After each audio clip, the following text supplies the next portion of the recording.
Programa ya ko lele ko ya hewan ni pia mehi. Apia ko anga ko ya ko Beulah.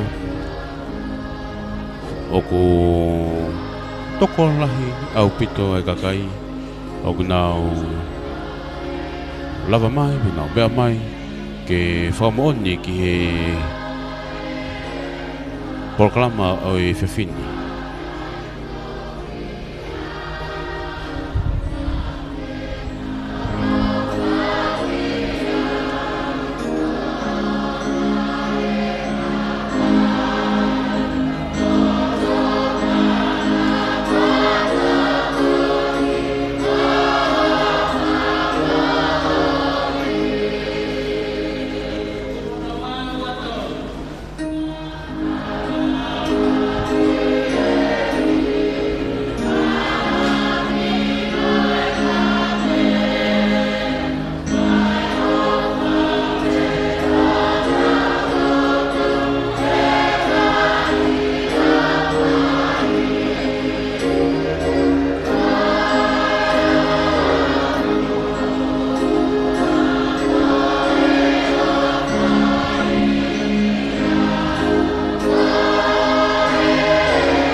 Cúc phao xỉ ngô tồn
ai te ke hiva honga ia he tauhia e ki ho mo ui I wha mai te tauhiva pakataha whawheta e te he eki te awe himi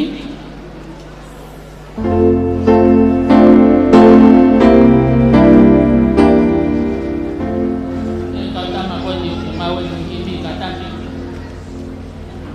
oi malo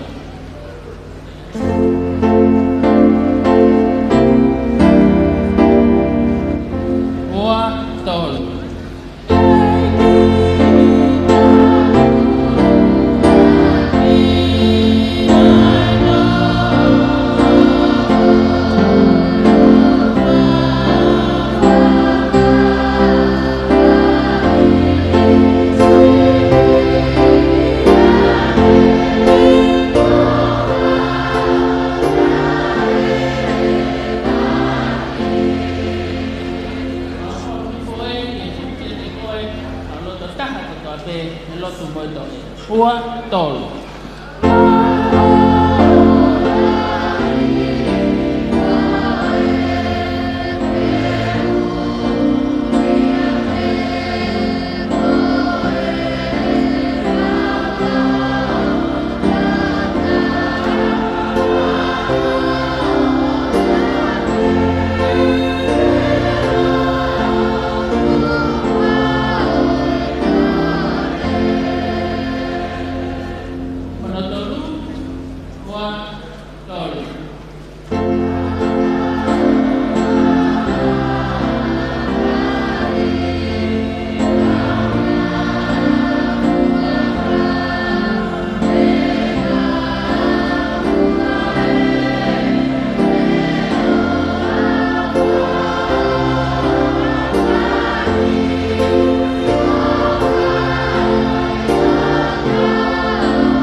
kau ada bila ua tolu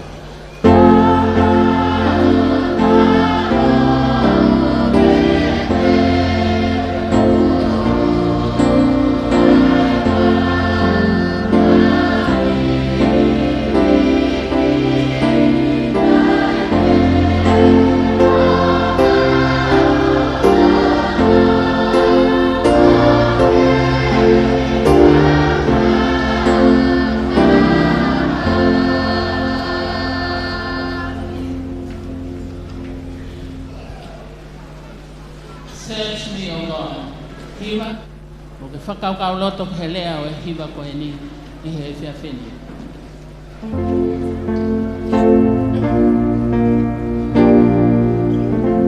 ua tolu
Yo kata tolu wanoa hini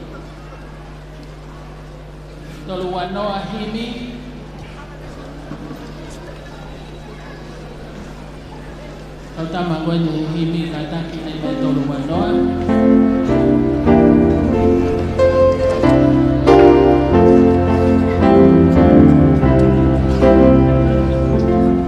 Boa tolu.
Sai mau taim pe ke tau kamata ko hui ko tau taimi ya ko fi at pe ai ko le famore more ki ta ko to be ko hui ko e Tonga tau yai e ho ko en I he to ai si ko hui ko ngahi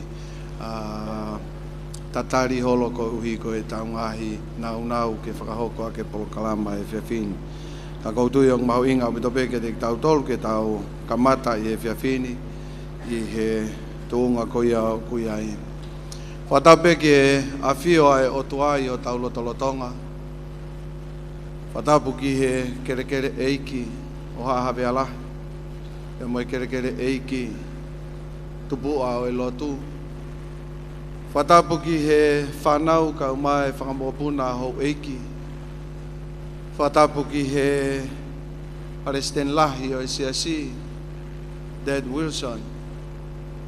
Ka umai ai kau taglotu mo e kau Palestine, o tau kau whakataha I he houa koen. Whatapu whoki ki he ngai tuunga ko toa be o ku whakatapua. Ka tau te whito ki he Whatamu mawahi ki e tau kau candidate baptizo I he houa koeni. O tūngai e tau kau whataha I he whiawhini. E kotui ko hai haloto e tai whiawhia I he houa koeni. Ko e whakahoko e eiki e tau misi I he houa koeni. Pia ke tau kau whataha I he whiawhini. Kotui te hoko peko toko taha ke tataki ki tau tolu I he ngahi polokalama o he whiawhi koeni. Pia moe lotu moe whakaamu e hanga e he eiki o whaitapu e kina e tau ngahi mo ui e polokalama mahu inga ko ia o e fiafi koen. Welcome everyone to the joyous celebrations of Tonga for Christ Harvest.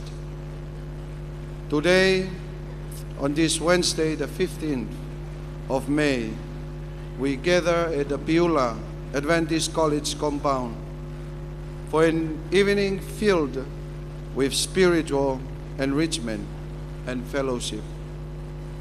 I'm your host, Pastor Seko Pefinao, and it is my pleasure to guide you through this uplifting program. Our journey begins with a beautiful musical Interlude by Mrs. Lopasi Finau, the talent pianist from Vaini SDA Church. As we await the start of the program, let us soak in the melodies that prepare our hearts for what's to come. We'll have the honor of welcoming our guest of honor, Pastor Ted N.C. Wilson, President of the General Conference. His presence had a special significance to our gathering, and we eagerly anticipate his inspiring words later in the program. But first, let's extend a warm welcome to Pastor Edwini Mounga, a church pastor from the United States, as he opens our ceremony with our words of welcome and warmth.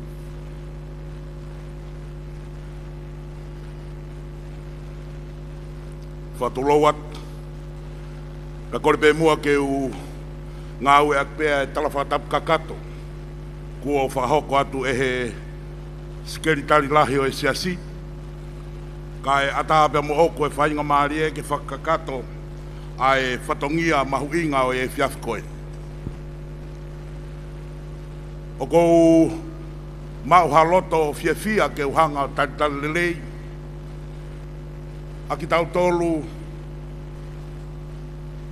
a e siasi o e familia o e siasi i he fiafi koeni ko hunga ko e o wau mawahe ko tau amanaki ke whakakakato ko e tau tari pia ke tau whakamooni ki he ngau e otua ko whai iho tau whoipiri o te pia ke tau hanga i o whakamooni a ki nau tolu ku nau amanaki ke nau fōu atu he vai o e baptaiso i he fiafi koeni.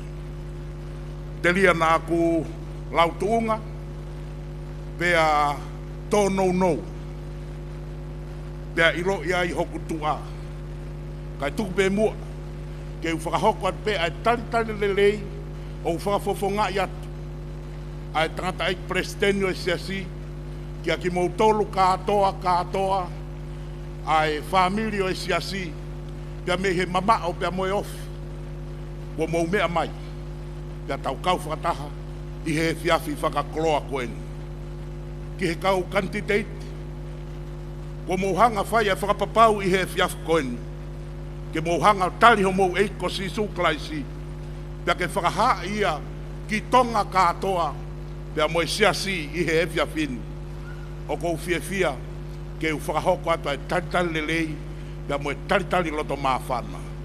Ngahi kau hiwa, amana ke mo whakahoko whatongia i he fiafini. Tuke hoko mai e kau angelo loto langi. Hiwa mo ki mo tolu i he fiafini. Pia lava ke whanongoa, pia lava ke hoko ia, ko hamea ke ne whakamaafana i ho tau loto. Ne hongo pe kuo mamaru ai laa i hono alunga, ka ku kei mawhana pia veke ho tau lau maari e ke whakakakato ai o wau o e fiafi koe. Mr. President, there is a clinch on the protocol tonight. You have been welcomed by people with status, but tonight Mr. Nobody is here to represent the laity and the common people of the Kingdom of Tonga tonight. I am Edwini Mounga.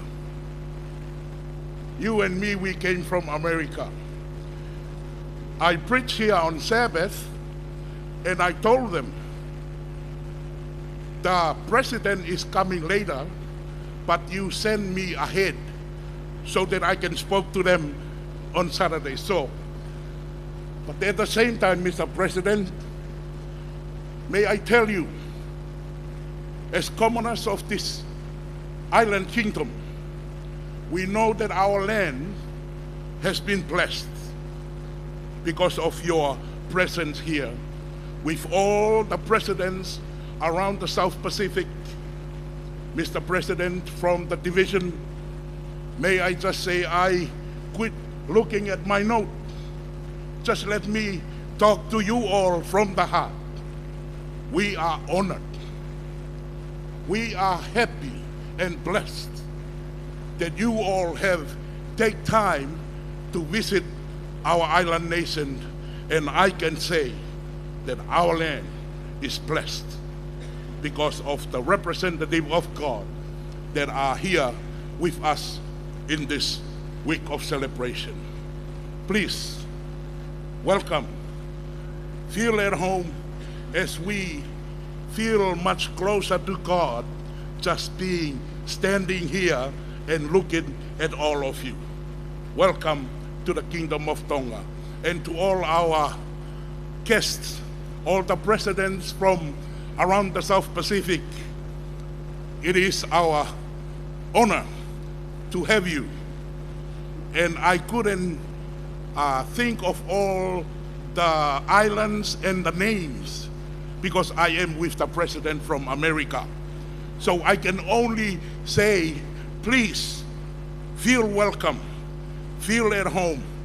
Our land has been blessed, and it is my prayer, the people of Tonga, that as we celebrate those people that has made a decision to give their life to Jesus, it will bring the joy that we give to the heart of God by preaching the gospel and to baptize them in the name of Father, Son, and the Holy Spirit. Let us start our worship hour in the name of our good Lord Jesus Christ. Thank you and welcome all. Kore me mua ke tau hiva raki e whakaoka te District Director o Vavau o mana Whangawaka. Nakahiri pe ia e whakahoko e tau lotu kamata e whaiwhikau siausi kei pia me i New Zealand e tau lotu kamata ki e Whiwhini. Maro.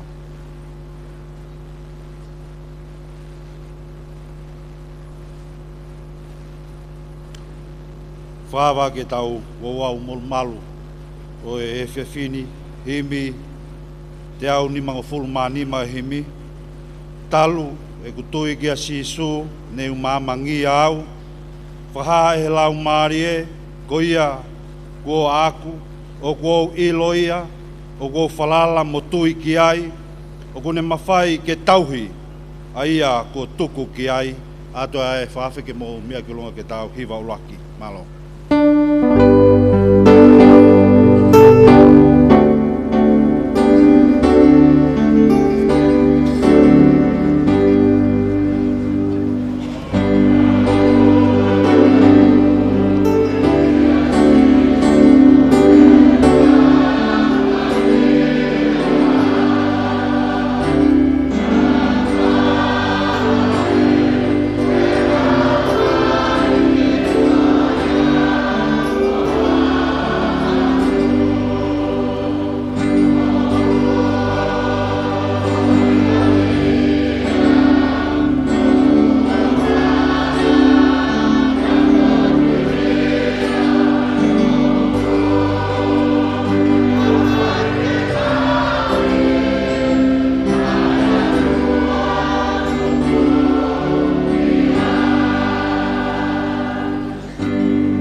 Te otua mafi, te mo ta ngata, ai a fiona.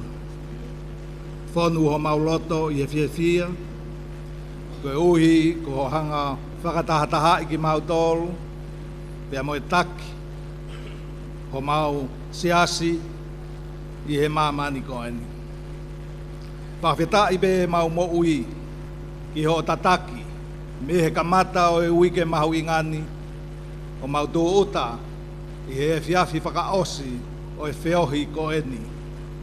Pia lawa ke mau whakakaukau ai eki, ki ho o whā, moho o tauhi o kuhā i he tapa kotoa, o e whiohi angani.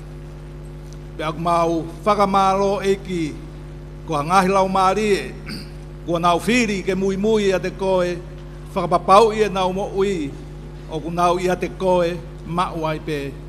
Pia ke nau whakamanatu ke te mau tolu hono kotoa, a e Tonga, i tongani mo mamani kotoa, ke mau whakapapau, o ku mau kei tu, ta tau ai pe, o au ki e ngataanga. Koe mau lotu ia ke hanga, whai via e whakatahani, te nau tolu te nau hanga hoko at, ono tataki ki mau tolu e polo kalamani, ke kaupe ai a Fiona. Gracious Heavenly Father, we thank you for this moment that you gathered us together with Pastor Ted Wilson and his colleague, who are going to direct us to the last moment of our meetings for tonight. Lord, we ask that you will bless his lips and his words, that everything that comes from you that has been received in our hearts. So we commit our gathering today together with those who make a decision to follow you.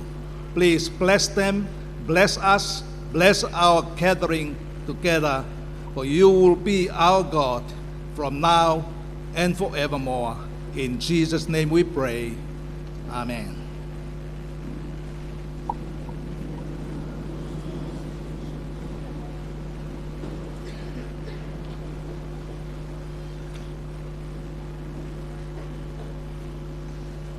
Stay tuned as we witness the heartwarming performance of our combined children ministry choir, followed by the much anticipated sermon by Pastor Ted N.C. Wilson. Afterward, we'll have a sacred moment of baptismal vow led by Pastor Sopu Tang Falatao, followed by the main event, Tonga for Christ, Baptismal.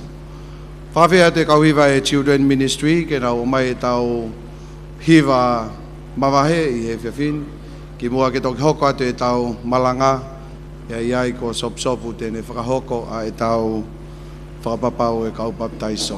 Maro.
ai loro tonga ni o mula ke fa ko hiva make e fa ko e fa nau a fa ta ha pe mo mission na ko ya tonga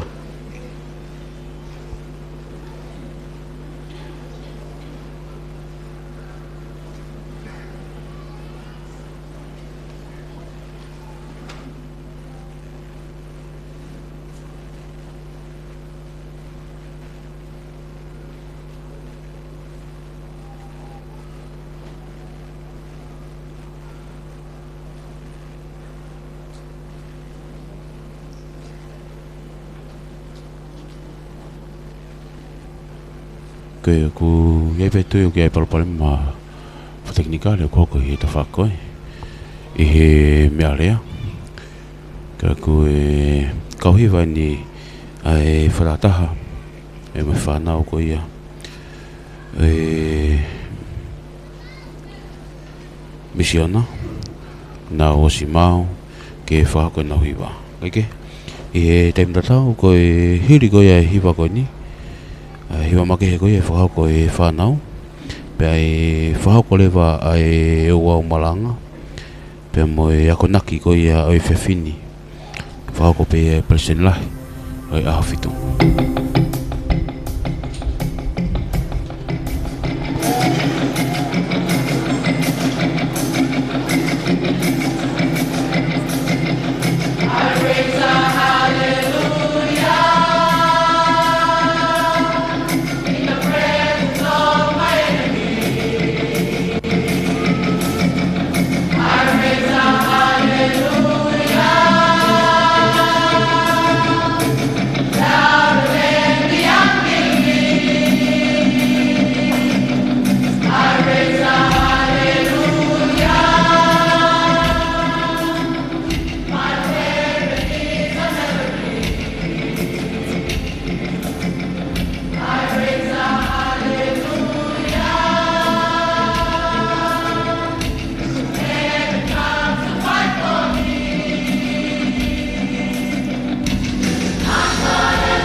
Malo e lale.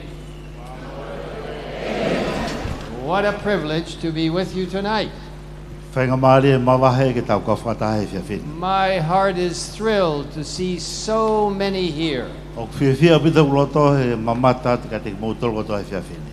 Pastor Townend, this is my 5th participation in a baptism in about the last 8 days. E whaiwhekau taunen ko e tuo nima keni ku kau I he baptaiso e ngai whai aho pene whiha.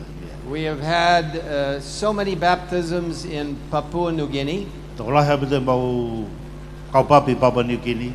And while we were holding PNG for Christ, Toro tonga e whakarere programa Papua New Guinea makalaisi. you were holding Tonga for Christ. Ku mu whakarere programa Tonga makalaisi. My heart is thrilled tonight to see about 1/4 of the entire auditorium baptismal candidates. Tau ku mawhana pita uloto hok siu atu. Ko e mimi ko e wahe whae taha e tau kainga lotu ko e kaupapi he au. In just a few moments, we will be outside witnessing one of the greatest decisions that you will have ever made. Momeneti spesi meheni ku tau o ki to ke pa tau whamoni ai ai whiri mahu inga taha ko ke whai ho moui. Young people, older people, men, women, Kau talawo, kau mātu a tangata mo whiwhine. great decision because you have accepted Jesus Christ and the potential of being part of the last proclamation of God's message. Ko e whiri matoa ki mahu inga mo hanga whai. Ma kalaisi ke mu kaua I he toinga kakaya o tua ke nau hanga whakaosi ai ne ngā oe I he mamako. My heart is thrilled. Pau ku mawhana lahi a huloto. In fact, I've already taken a number of pictures of you, Ko o sihanga whaita e ngahi ata ke heke ho mouto. and I will take many more when we go out to the baptismal pool. Pea te uto e hoko hoko at pe whaita I he lorotonga e hua ka whaiwhikau o whakahoko e baptaiso he whia. And the whole world church around this globe will know that God is working in Tonga for Christ. Pea e sio katoa mamani ki he ngahi utaga ni o whamoni ai ngau e whakawhai o tua o gogo I tongani. I want to thank all of you for the exceptional reception that we have had, Nancy and I have had here in the kingdom of Tonga. Whamalola het ki motolu he tata lere muhanga whakako ki a teia pa mono hoa he lorotonga I ni tongani. Pastor Fanueli and your team, you have done a wonderful job. He preseri, whakao whanueri mataele pa mo o timi whawhawha bito mo ngā ue. Your pastoral staff, your assistants have made us feel so welcome. Katoa ho kau ngā ue, nau hanga o tangata leri au bito tangata ik preseri. And you have been busy with Tonga for Christ. Kane mo whemo e kina au bito he programa Tonga makalaisi. We praise God for every one of you who will be baptized Mau tonight. whamalo ke o tua ki he toko taha ko toa peu amana ke papi au. And we thank God for all those who have made this event tonight possible. Mau whamalo ke o tua ki he taha ko toa peu nau kau I hono teu I e programa koe he pon. Thank you to those of you who introduced the program. Whamalo at ki he kau whewhekau koe, mua mai he tau programa. Thank you to my pastoral friend and colleague who gave us such a warm welcome. Io, whamalo at ki he taun Palestina Amerika si lava mai ki he tau programa he au. Malo Opito. Vinaka wakalevo. What a... He says it better than I do. You said in Tonga and I said in Fijian. Okay. Yeah, we are going to Fiji tomorrow. Io, me pangang mau au ki fisa So pompong. I have to practice my Fijian, Bulavanaka. Pau ke pula vinaka pompong, yeah? What a privilege to be in this part of the E world. tahai e whengamari e matak mawahe o pita kui he tawhaki o he Pasifiki. To see how the Holy Spirit is moving in such a dramatic E way. sio ki he ngawe e lau mari e ne ngawe I he whonga whakawha o pita. To be here at Beulah College and to hear the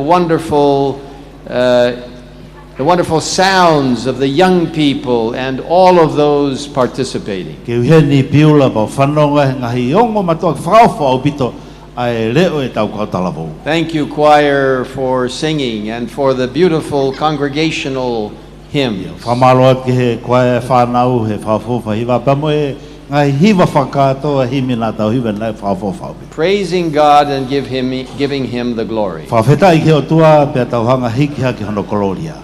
And the brass ensemble, the band, you have moved way back there. You were up here, but you've been reassigned to another place, but you're still very important. Whamaloa te kau I whiha mou ki hiki atu ki mui. Nofo mai me, malo. In fact, I have to tell you something. E utala te mou tolo mea koe. Today we had a very gracious, nice meeting with the Honorable Prime Minister of the Kingdom of Tonga. Na maulawa atu ki he office paremia, whakataha mo e tamparemia, whakataha he whakataha matua ki whaofofa. And I was bragging about the Beulah College Brass Ensemble. Pana ku pole ake ifi a Beulah ki he paremia. And he knows about you. Pea ku ne ilo lele e kau ifi a He Beulah. said, whenever people hear Beulah College Band, they know they're going to hear something special. Pea ne mea maga mautolu, ilo lele pe ifi a Beulah, neongo pe ni mai le ono mama o tete kei whanongo pe te kei ifi a Beulah. Thank you for adding to this very joyous spiritual occasion. Malo apito e whenga maari e o kou mau ke tau kau whakatahei he program whakalau maari e. Tonga for Christ. Ko Tonga, ma kalaisi. Jesus is coming soon. Ko wawe a te whoki maa sisu. I believe it with all my heart. Ko tui ki ai he kotoa huloto. The evidence that God's Spirit is moving in Tonga is to have over 100 baptismal candidates here tonight. Ko e whakailonga e ne wawe ne toi whoki mai toko te au tupu e kau kanti te o manake nau fōu he vai baptaiso. All of heaven is rejoicing tonight. Katoa he wani o nau fia o bito I he pōna. You are part of God's last day proclamation lifting up Christ and his righteousness. Katoa mutulu mu kau kotoa I he whalukonga kakai whaose mama kongi ke ne hanga talake a ngolelea o tua. Lifting up the holy word of God. Hiki hake ai whawhawa mao neona o tua. Lifting up the three angels' messages of Revelation 14. Hiki hake ai pōpua ke angere tolu he tohe whahawa e tāwha. And the fourth angel of Revelation 18. Pea moe angere hono wha I he tohe whahawa e tāwalu. Calling people out of confusion and Babylon Ui e kakai ke nau hau mei Papilone. into the true worship of Ke God. nau kau I he loto monia e o tua. Yes, the message is going forward in a powerful way in Tonga. Io ko e pōpuaki ae o tua o ku malo he pitono tala ki Tonga. And I thank you for your witness for Jesus. Ka ko whamalo ki motolo mo whamoni ma To sisu. those of you who are being baptized tonight, Ko ki motolo ko e te mo baptaiso he pōni. this is not the graduation of your life. O kui kai ko e whaosinga ni ho mo wako I he mui ko ni. This is only the beginning of your journey with Jesus. Ko e kamataanga penia ho mo whanonga pa mo sisu The kalai. Holy Spirit is to come upon you as you come out of the water, and you will be sent to proclaim the message to your loved ones, E to hiwha your lau neighbors. maare maunena o tua nofo ia ho mo ui ho mo o hake me he vai baptaiso ke mo hoko ko e kau whamone o tua. When these pastors baptize you, you will be commissioned by heaven to go.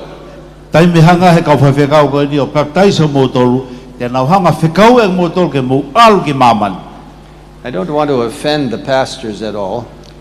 Koe ki u whihanga whaita e kau whawhekau ko ni unas mata ita me nau to. They're seated on the ground, Nau si nofo pehene o whie mata I whakaofa. but you know how to do that.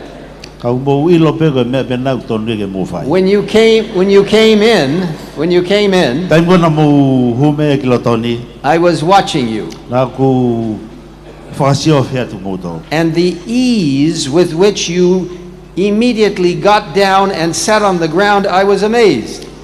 Pea koe anga ko mo tangutu I fo koe hange ko tangutu I ka tō lalanga ho mo. Those of us who sit in chairs most of the day, we have a lot to learn from you.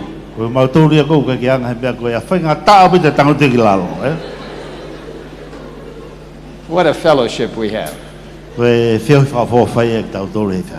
What a wonderful presence of our presidents from the different missions. All in support of you. What a privilege for us to be at this baptism.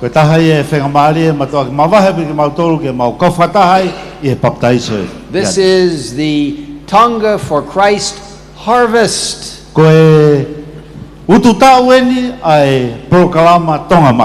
But it's not the end, it's just the beginning. All over the world, people from Tongan descent, God is working in a marvelous way.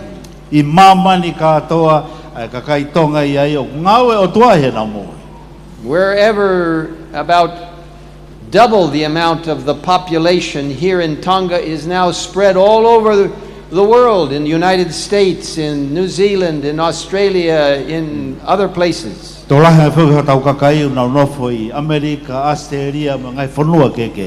they are doing work for God with the Tongan people and others. You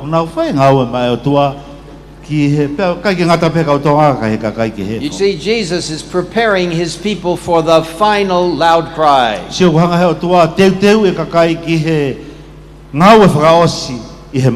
Jesus is coming soon. This is the beginning of your journey of witness for Jesus.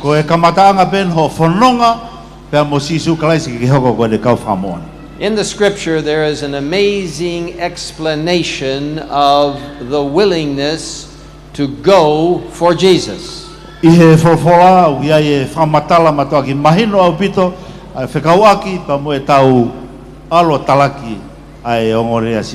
In the book of Isaiah, chapter 6, there is a marvelous description of how God called Isaiah.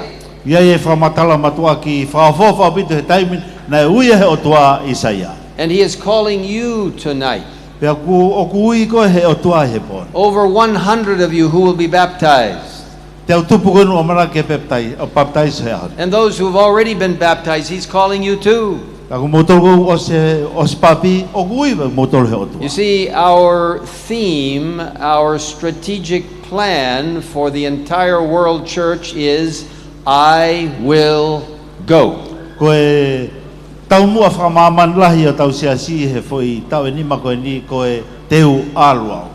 In fact, when we selected that theme, we heard about it from young people in the country of Argentina.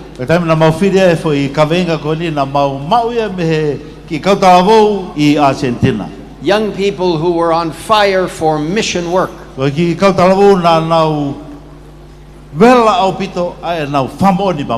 And they developed this theme, I will go. And we like that theme. And we asked the young people, can we use that for the world church?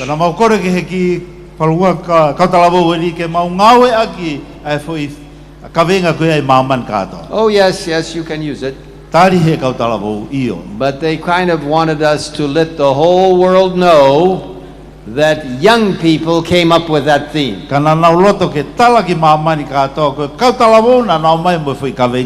Now we could have chosen we will go.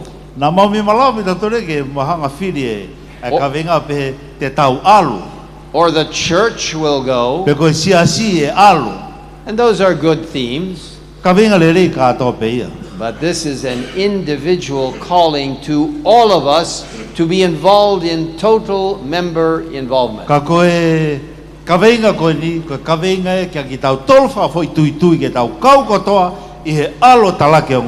A commitment on your part, on my part, to say, yes, Lord, I will go.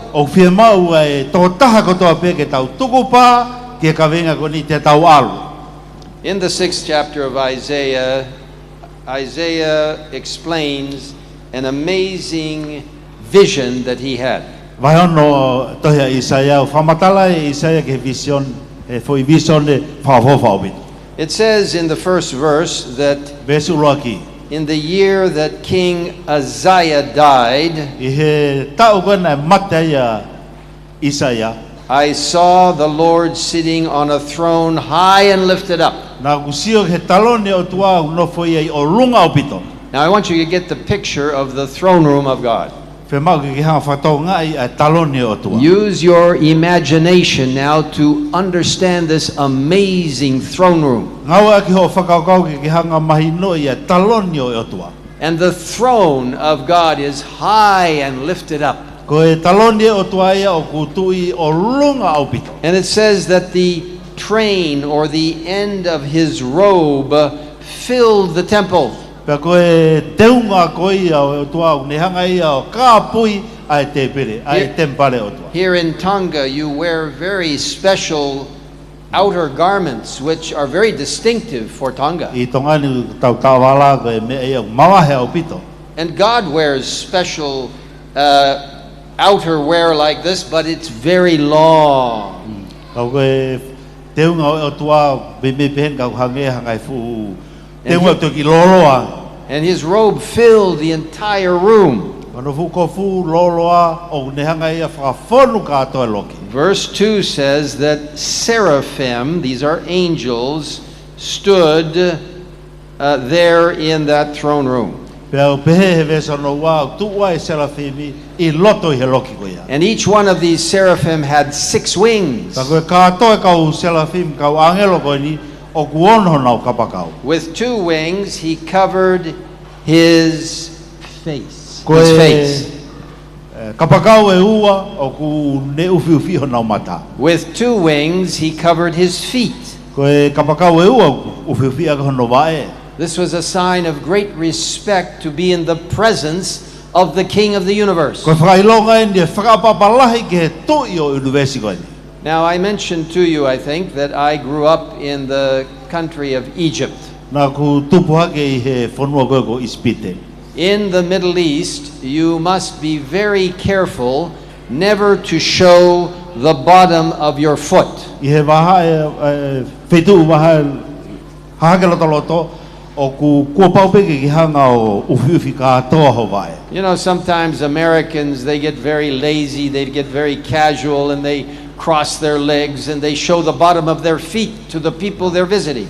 E taimula he kau tamau o me Amerika o kai nau whawhapiko piko nā tori he ai wala ku wha asi hake tu ia me ka wae. If you do that in the Middle East, you have committed a very serious offense. Ka pau te ke whae koe whainga tui wala koe he whetu hake loto loto o kui kai ke tāria. The bottom of your feet are considered dirty and unclean. I lalo ho wae o ku nau pena tori uri au pito ia. The feet are giving you mobility, but you must cover the bottom of your feet. Leongo ke ngawe lahe ka wae ka fie mau e ke ufi ufi ia. And in the same way, the angels were showing respect for God because they were covering their faces and their feet. Pe koe whakaukau pehe ni he whakapapa koe angelo pau ke hanga ufi ufi no mata pe a upi ke no wae. Now remember, each one of these seraphim had 6 wings, so that's 2 for the face, 2 for the feet, and 2 to fly. Manatui e kau selafimi koe nu whaikai whamatala won hono kapakau. And these- Ua ke ufi ufi mata ua ke wae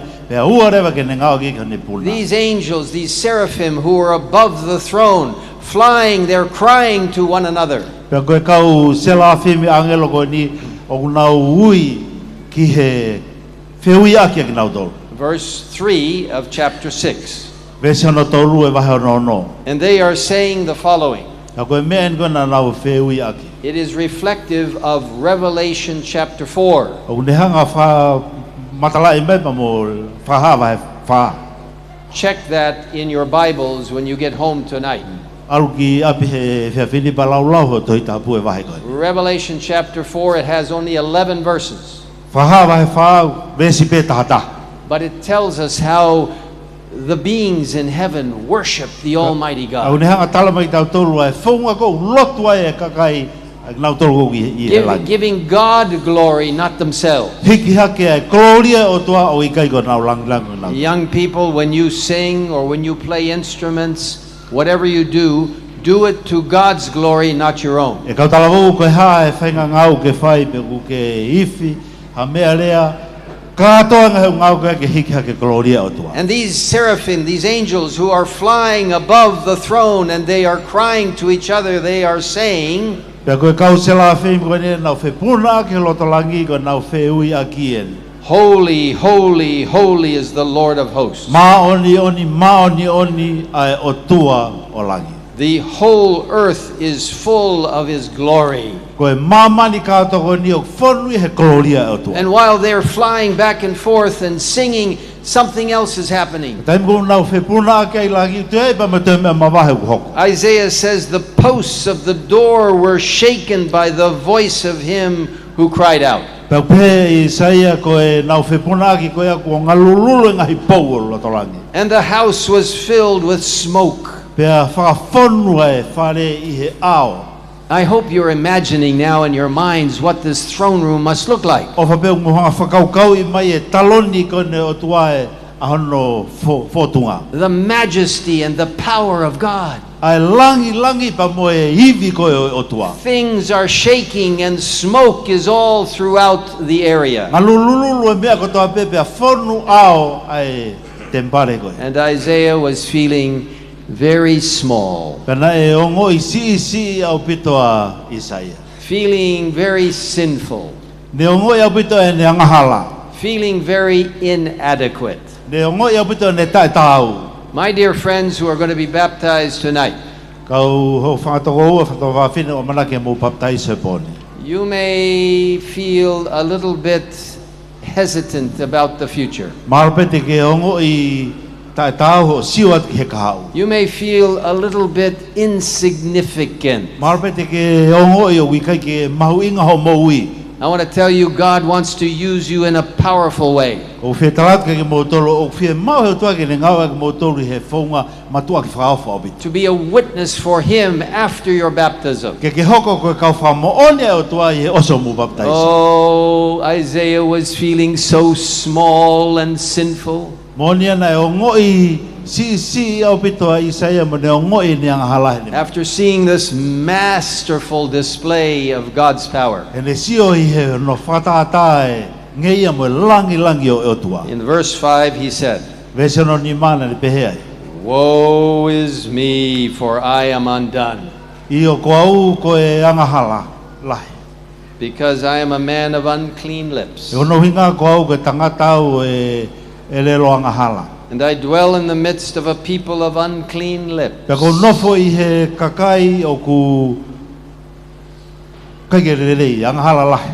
My eyes have seen the King, Ka ko sio ho ku mata ki he tui the Lord of hosts. ko e o tua o ngahi o tua. You know, this week on Monday afternoon, some of us had the great privilege of visiting with His Majesty the King and Her Majesty the Queen. E whia monite weekendi na maulava tai o au ki he tamatui pa mo e taini kuini. They spent over an hour with us. Na mau iai mahalpeke hoa ta. And as I understand it, they might have wanted to spend even more time with us. Pena gongo i pia koe ku na finangalo peke toki loloa te mau iai. But we recognized a certain aura, a certain atmosphere about them. Na mauhanga whakatonga e whahinga atmosphere matua ki mawahe au pito i loto palas. To meet with royalty in their private reception room. Ke mau nofo, ke mau whiloaki pa mo e tamatui mo e whiwhine kungi o iai e whahinga ongo mawahe i loto palas. We were very impressed. Pena mau ongo i lerei au pito he mau iai. And I can say, as Isaiah did, my eyes have seen the King. Pea te umalawa peke upehe na mamata hok mata ki he tui. But without showing any disrespect to the King and Queen of the Kingdom of Tonga. Na koe ki uloto ki uhangata whawapa e tamatui pa pehe ke taini kuini. And they are Christian believers. They believe in God. Ka koe Tamatui mo tangata mo tahine kuini ko ngo Kristiane le re ya ubit. To be in the presence of the King, the Lord of hosts, God himself, is far beyond anything that we can experience on Ka this pau earth. te ke he ao o tuyo ngahi tui ko ongo yo matoki mavahe ubit.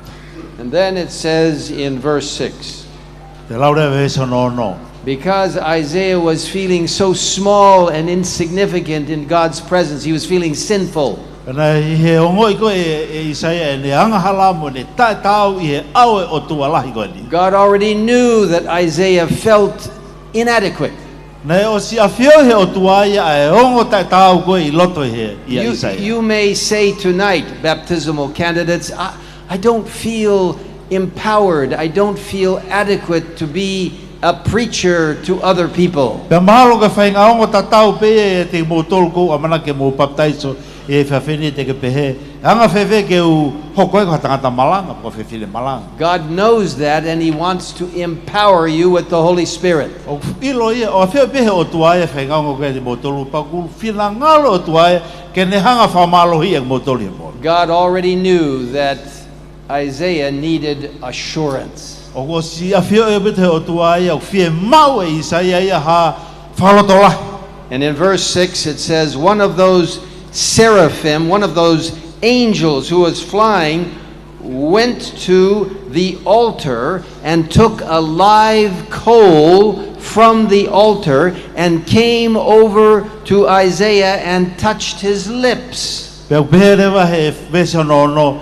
pe ana e aurewa e selafi me taha ki he orita ne anga to me mai ai foi malala o ne to mai ao ai ki he longo tu ko ia Isaia. Now you and I know when we have a fire, we don't take coals and put it on our lips. Our lips are very tender. Tauilo pe tautere o koe ha mea maheni ne ke tawanga to ha malala moui me ha afio ai ki ho tau But longo tu. this was a sign, a symbol of purification of Christ's righteousness coming upon Isaiah. Ka koe whakatatai ni a maoni oni mo e hawawa o tuau ne hanga liliu a moui ko ia a Isaia. And the angel said to Isaiah, Ka pe e angelo ko ni ki a Isaia. behold, this has touched your lips. Pe wakai ko ni ko ala ia ki ho longo tu. Your iniquity or sin is taken away, Ko ho o anga hala ko to ia me te koe. and your sin purged. It's just eliminated. Pe ko ho anga hala ko o si whakamaa ia me hau moui. Oh, Isaiah was so grateful to God. Na e fia lahi au pito a Isaia. Just like you who are being baptized. Hange to pe ke mo tol ko amana ke mo baptize po. You are grateful to your Creator and Redeemer. Ke whakamalo ia a ho eik whakatupu pe mo ho eik whamu. You have made a decision to publicly announce to everyone, I will follow Jesus. Ko ke whai e whiri pe ke hanga whahai e to lahi te ke tari a si sukalaisi ko eik whamu. And I will be a witness for Jesus. Pe te ke hoko ko e whamo oni ma si sukalaisi. Not through my own power, I kai ho iwi pea koe, but because Jesus' righteousness has touched my lips and my life. kai whakafounga ia na hanga he lamaria o tua o alasi a ho moui. Well, Isaiah says in verse 8, Perewe Isaia he vesano malu. I heard the voice of the Lord. Nau whanongo ki he leo e o tua. Tonight, I hope each of you who will be baptized, and I hope all of us, will hear the voice of the Lord. Whaamo pe i he poni, ka ki ngata pe he kau kante te iti ka kato ki tau tolu, ke malawa ke tau whanongo ki he leo o tua. And that voice said, O pe he leo ko ia, whom shall I send? ko hai te uhanga whekaui, And who will go for us? ko hai e aluma ki tau tolu. The us in the English and probably in Tongan is a capital U-S, meaning the Godhead. Ko e ki tau tolu ko ni no whamatalai ko ni i he lea, ko e whakapalangi ko uhinga ki he tolu i o tua. Who is going to go for the Father, the Son, and the Holy Spirit? Ko hai e alu pa mai, o tua ko tamai, o tua ko e alu, o tua malamari. Tonight, when you are baptized, you will be baptized in the name of the Father, the Son, and the Holy I Spirit. he poni i o mo baptaiso e mo tere hua fa tamai alo pa me lau mare mare. And the Lord said, who will go for us? O pereva he o tua kohai e alu ma ki mautolu. Oh, Isaiah was so grateful for the righteousness he had received from Christ. Fia o bita Isaia he mau ne onu kone mau mea sisu Christ. He said, here am I, send me, Pea tali lewa Isaia koa wen ni whekau iau. I will go. Teu alu au mau. Oh, my dear brothers and sisters tonight, E o whakatoa hua me whakatoa whawhine he pon. God is calling you. O ku hui ko he o tua I he pon. He wants you to respond and say, yes, Lord, here I am, send me, I will go. Ko ne whakaamu e ke tau tari ko toa he pon ni e eiki koa wen whekau iau. Let me close with two quotations from the Spirit of Prophecy. Peke whaosia ki pa moe ki kongato he ua pe me he reo ki kite. One is found in Testimonies for the Church. Taha e bea me he whamoni e ngai siasi. Volume number 9. O reo me hono hiwa. In a special sense, Seventh-day Adventists have been set in the world as watchmen. Ko e siasi a fitu ko os whamawa he ia he o tua ke hoko ki tau tolu ko e kau malui. And light bearers. Ke tau hoko ki tau tolu ko e mama. To them has been entrusted the last warning for a perishing world. Na o se hanga he o tua angi ki tau tolu a e ne ngai whakatokanga whaosi ko ki he mama koni. On them, that's Seventh-day Adventists, Ki tau tolu ko e siasi a fitu. is shining wonderful light from the Word of God. Ko hanga he o toa mai ki tau tolu e ngahi mama whakaofo au pito. You have been instructed in the holy Word of God. Ko o si whahino hino ki tau tolu I he wholofola maunona o tua. Light from this Word is falling on you. Ko e mama me he wholofola o tua o kia te tau tolu ia. It says they have been given a work of the most solemn importance. O tala mai ki tau tolu, o mai ki tau tolu e ngāwe matua ki mamafa au pito ma maunona au pito. And what is that importance? Ko e hae ngāwe mahuinga koni. It is the proclamation of the first, second, and third angels' messages, Ko hono talaki ai popoa ke angelo hono uaki, hono wa ma hono tolu. calling people back to the true worship of God, Hono whakafoki me kakai ki he loto mo oni. calling them out of confusion, Ui me nau tolu me ngahi tae mahino I mama koe. calling them from righteousness by works to righteousness by faith. Kola ki nau ui me nau tolu ke nau hau me he mau koe mo I tangata ake ngawe ki he mau ia I he tui a tātape. Calling them away from the mark of the beast and to the seal of God. Ui me nau tolu pia me he whailonga man whekai ke tau mau e whailonga o tua. And this last sentence is a great instruction to you and to me. Pa koe fwoi se des whaosi koe ni koe fwoi popoa ki mahuinga o pito ka te koe pa moa. They are allowed nothing to absorb their attention. O ana ke hanga whangofua hawhainga mea ke ne hanga toka kina ho tokanga. We are living in the last days. Tau mou e ni henga hi a whaosi. Jesus will come, Ko paupe ke whoki masi sukai. and he is asking us to proclaim his message of righteousness. Tau ne kore me ki tau toki tau hanga talaki a ne popoa ki maunioni.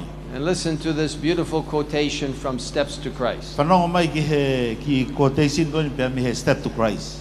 The Church of Christ is God's appointed agency Ko e siase o tua, ko e siase ko ne si hanga whakanof. for the salvation of men. Ke nau ngau e ke whakamoui o e tangata. Its mission is to carry the gospel to the world, Ko e ne misiona ke ne hanga talaki a ne gospeli ki mamani. including the kingdom of Tonga. O kauai a pureanga tonga. Tonga for Christ. Tonga maakalaisi. What a blessing to see the harvest that is here tonight. Tā pua ki e tau mamata ki he utu tau koe ni he pōni. God is asking, who will go for us? O ku eke mahe o toa kohai, tene alumak mauto. God asks you to say, yes, Lord, here I am, send me, I will go. Ko re o toa ke ki tau tolu ke tau tari i o koe neiki, whekau iau ke walo. One day, very soon, Ia e aho ku wawe ki ni hoko mai. We will look up into the eastern sky. Ke tau sio haka ki he tawha ki whahahake. We will see a small dark cloud approaching. Tau sio e ka ki ko ngā ao whakabobo uri au pito. It will get bigger and bigger, E alpe taimi mo ne lahi ange. brighter and brighter. Ke ne hanga ufi ufia māmani. All of the angels of heaven coming for a great event. Ka toa ngahi angelo lotolangi te nau o mai. You will not be able to count the number of angels. He kai te malabu koe ke lau pe koe angelo toko fia. They will fill the E sky. te nau hana tol whakawhonu ko toa langi. And we will look up into that cloud of angels, Pa te tau sio hake ke fuko ngā ao e kau angelo ko ia. into the center of the I loto cloud. maari e he ko ngā ao ko ia. And there we will see Te tau Jesus, sio ai ki a Sisu Kalais.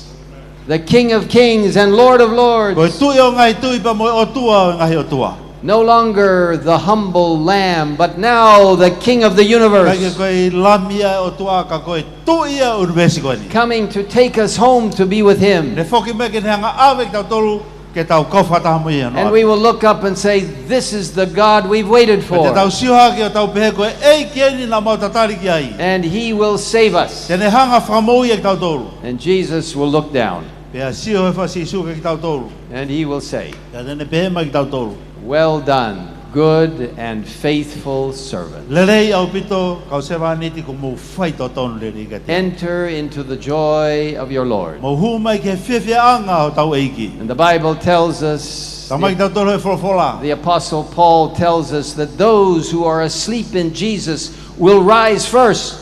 Tohea Paula, apostola Paula, ko nau tolu ko malolo e ki te nau toi tuha ke uruaki You o. know, the Lord won't even use the Beulah brass ensemble to wake people up. He has His own trumpet. E kai ke te whi mao i whia piula e he kuiai pene ka ui whenai mi lotolang. And the trumpet will sound and the shout will go forward. Ka ko iwi e talampite o tua alwa te neifi. And the dead in Jesus will rise to eternal life. Ka ko nau tolu na e mate a Kraisi te nau toi tu haki. And the Bible says those of us who are alive at that time will follow them into the air. Tau mahe toi tapu i tau tolu. Tau tolu ko kei mo i te tau kau ko toa mo i kakai ko toi tu me mateo. Because alaki o runga. the Bible says every eye will see Him. E tau mahe toi tapu i tau tolu e mata ko toa peka Sisu kai. So if you hear a report, oh, Jesus has arrived in Auckland, New Zealand, Ko ia ka pau ia ha taha ku ne talat ka koe kua tau ma Sisu i e Nusila. or on the news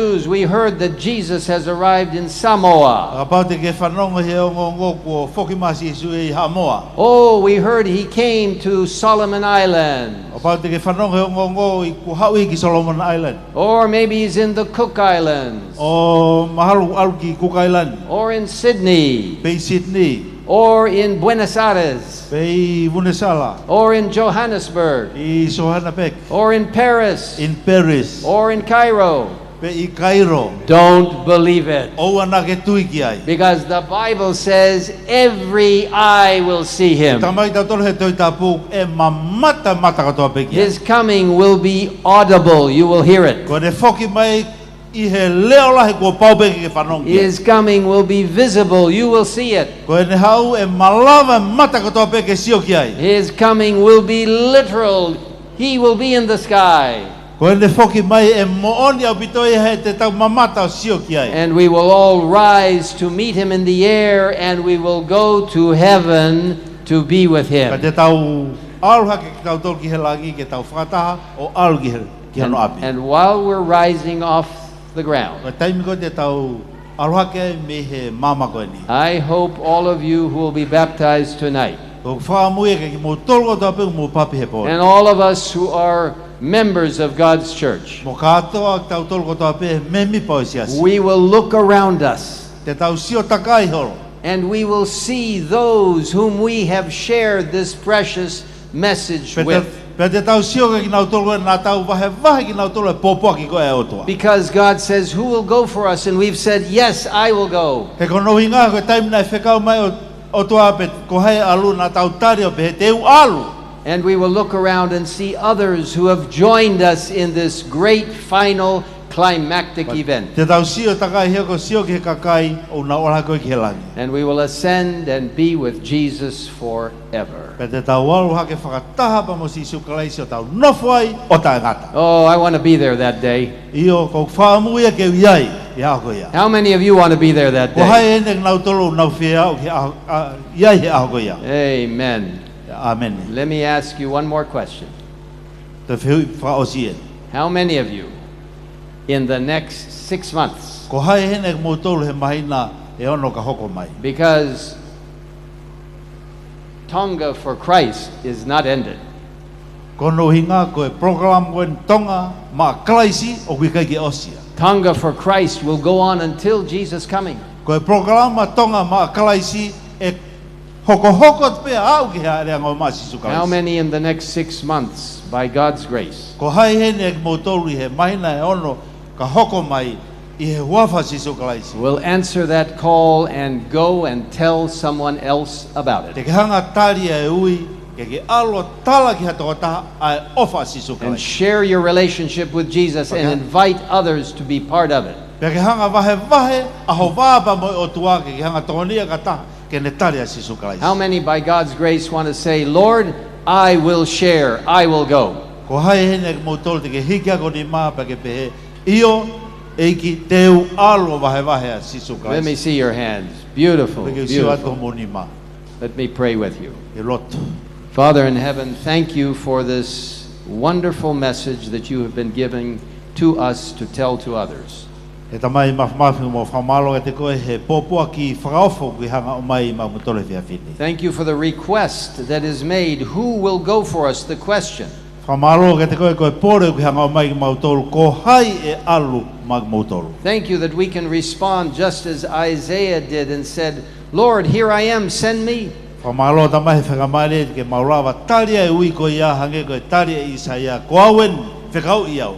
And as these over 100 baptismal candidates are baptized now, Ia I he pōni he mau whamoni e kau baptaiso e toko te au tupu en he pōni. first of all, we praise your name for this. Uroa ki mau hiki haki ho koloria he pōni. But secondly, we ask that each one will respond by saying, Yes, Lord, I will go and tell someone else about it. Whakano wā koe mau whaamu e tamai ke tari e toko tako toa pe e eiki io whekau I mautoke mawalo. So, Lord, bless these precious people who will be baptized. Ko ia e tamai hang mo whaita apa kina e si ngahi lau maari koe ni te nau baptaiso e pōni. Bless your church in the kingdom of Tonga. Ka tāpa kina ki tamai a ho siasi I he pureanga Tonga. And bless the ongoing efforts of Tonga for Christ. Ki hanga o whaita apa kina ai mau ngāue So ke that we whaki a Tonga makalais. so that we can see Jesus come soon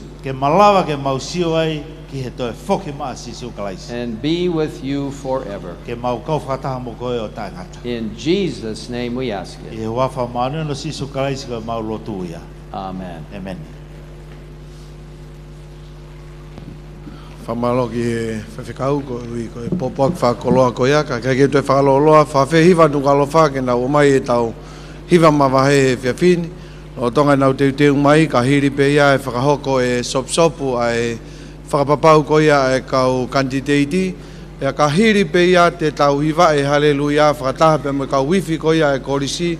Katoa tau tolkoni lotoni te tau hiva e katoa e haleluia. Ki mua ia ke tau hoko atu ki he vai o baptaiso, whakahoko e baptaiso, e ka hiri pe ia te tau keresia i pepea me iai. Ko le whamorimora pehe tau ki loloa, ka koutui koe loloa he eiki, ai ke tau fia ko toa pe ai. Kore kau hiva nuka lofa, ke tau o mai e tau hiva mawahe.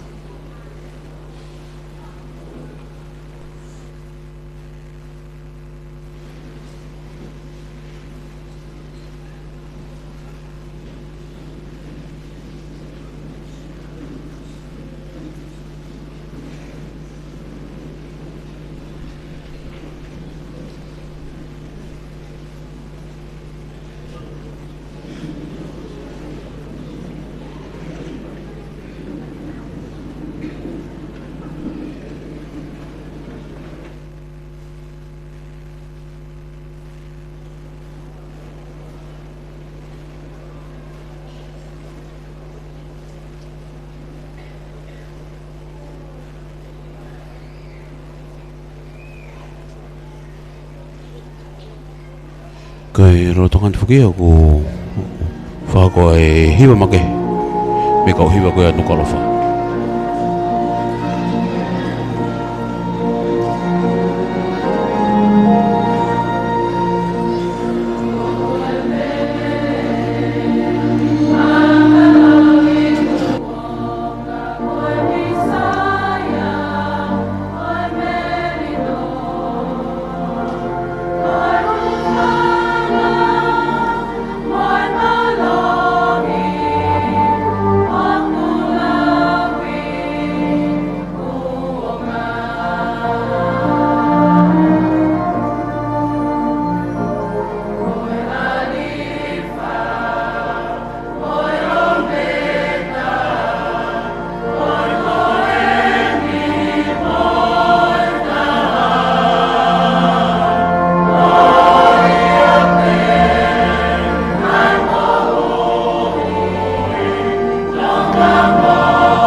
Mr. President, and the rest of the guests tonight, allow me to read our baptismal vow in our mother tongue tonight. Pato ai whaafi ki he kau kantiteiti baptaiso kotoa pe ke mou kata ki o lava hake ki o lunga ki mua ke lau e tau whapapa.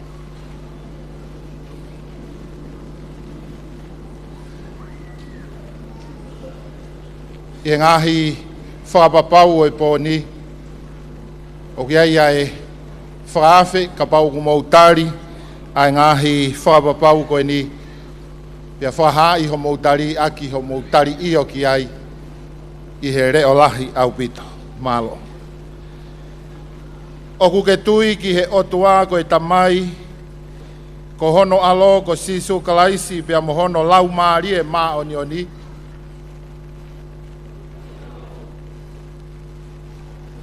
O ku ke tari he tui ai maa oni oni a kalaisi, o ku ke ilo ia ko ha whala loa i he whare whehekitaki i he langi, pia ku ke tari e ne tala o wha, tene whakaivia koe i he awhio hono lau maari e ia te koe, te ke mauai ai mālohi ke whakahoko hono whinangalo. O ku ke tui ko e Tongatapu ai wholofola nai whamana wai e he otua. Pea ko e tū kufua be ia ki he tui mo e tō onga mo ui ai karistiane. O ku ke tui o ku ke ito tonu ke tauhi e he karistiane ai whikau e hongo fulu. Pea ko ho whakapapau ia i he mālohi o kalaisi, te ke talango fua ai ki he ngahi whekau, o kau ai ai whekau hono whā, ai au ku whie mau ke tauhi ai ai fitu o e aho o e uike, ko e sāpate o e eiki. O ku ke tui, koho sino ko e whare tapu ia o e laumaari e maoni oni, pea ko ho o whaka apa ia ki he otua aki ho o tokanga i kina o sino, o ta ofi koe me ngāhi mea o hange ko e kawa mālohi ko toa be, whahinga tapaka ko toa be o ta tau i hono ngāhi, whakatau atu mo hono whaka ao ngā, pea mo e ngāhi mea kai tapu ko toa be i hono whahinga. O ku ke tui ki he whaunga o e siasi, pea ko ho whakapapau ia te ke tokoni i ai siasi, aki ho ngāhi wahe hongo fulu, mo ho ngāhi mea ofa, i ho ngāhi ngā ue kotoa be mo e tō onga mo ui. O ku ke tari ai whakahino hino ai whakawa whoou, o whekau aki mo e baptaiso whakauku, pea ko ho whakakau ia ke pe heto peho baptaiso, pea ko e whakaha ia ho tui ki a sisu, pea mo e whakamore more i ho anga hala kotoa be. Whaosi. O ku ke tui ko e siasi au fitu ko e toenga siasi ia, pea ko ho whakakau ia ke tari koe, ke hoko koe me mipa. Ki e siasi, iai nai ha whotu mai ke tau tari ai ngahi, me mipa koe ni ko nau tari io ke whakapapau koe ni. Iai hawa poupou, whaha aki mua e tau tari, ai kaukanti teiti ko toa koe ni ki loto ki he siasi, a ke hiki mai ho ni mato matau. Kau baptaiso mo kātaki o tafoki hake o wakai, ki mui ki he ngahi nima ku nau hiki nima, ke whakaha i hono tari ki mo tolu ki he siasi. Malo.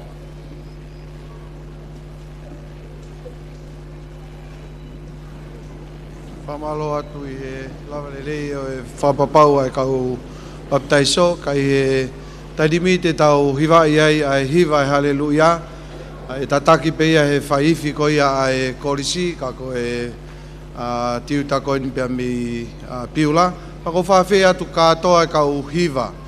Kau hiwa nuka alofa, kau hiwa Vaini, kau hiwa ko toa pe, te tau hiwa whakataha pe, ai hiwa ko ia e haleluia, ka e tataki ki tau tō. Whawhia pe mua ke mō mea ki o lunga, ke tau hiwa i whakaosi, ai haleluia. Ka kato e whuakawa i pe mua no whako e whapapau, ki nau tōru apnaki ki nau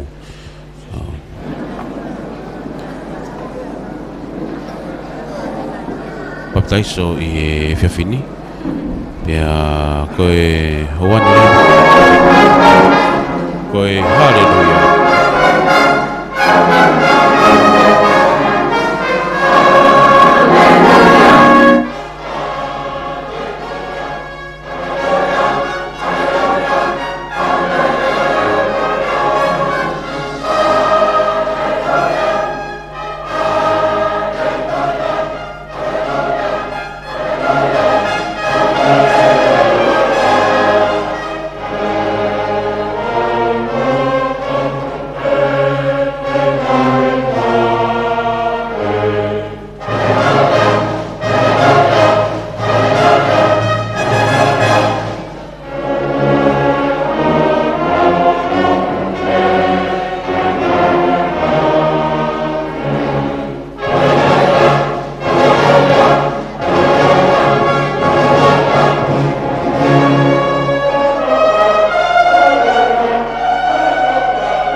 Hiwa whawhawha whahako e he shasi a whitu o nuku alofa. Sai koutui ko e konga uraki a ko e tau baptaiso i e Vaini ko e whakaose e tau baptaiso whahoko ia ki tua ki e vai o e baptaiso.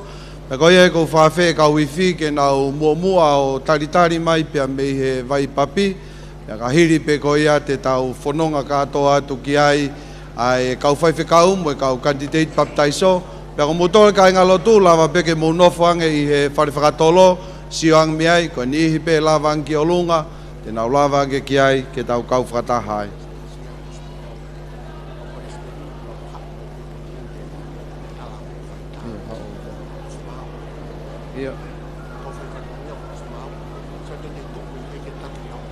Okay, we will continue outside for our Sai koe ngai sea kou was whakatutu mai, koe kau candidate baptaiso, te moutu pe e hanga pe kau whaiwhekau o direct moutol ke mou o tau tuai, uiai pe sea ki e kau whakawhe, pia koe toe ngā ke mou nofo atu pe i he ngahi ta whaaki koe ni.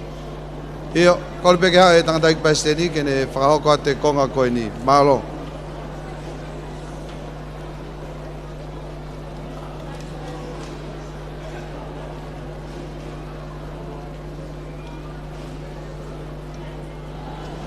Malo, kada ke memi pa siasi ke mo whanongat gitu ki taimai kau baptaiso he pe mo kau whaiwhekau mo kau ngaho kau whaiwhekau pegi kai toi ngai siasi mo whanongat gitu pe hiri ko ia mau e kau I fi ki he e ifi e fasi e take tu rewa kau baptaiso kono sea mo gadak ko sea ko ko itua koe ko sea ia kau baptaiso Ia rewa ha space ia e sea ko ia pa te mo tanguta tu rewa ai.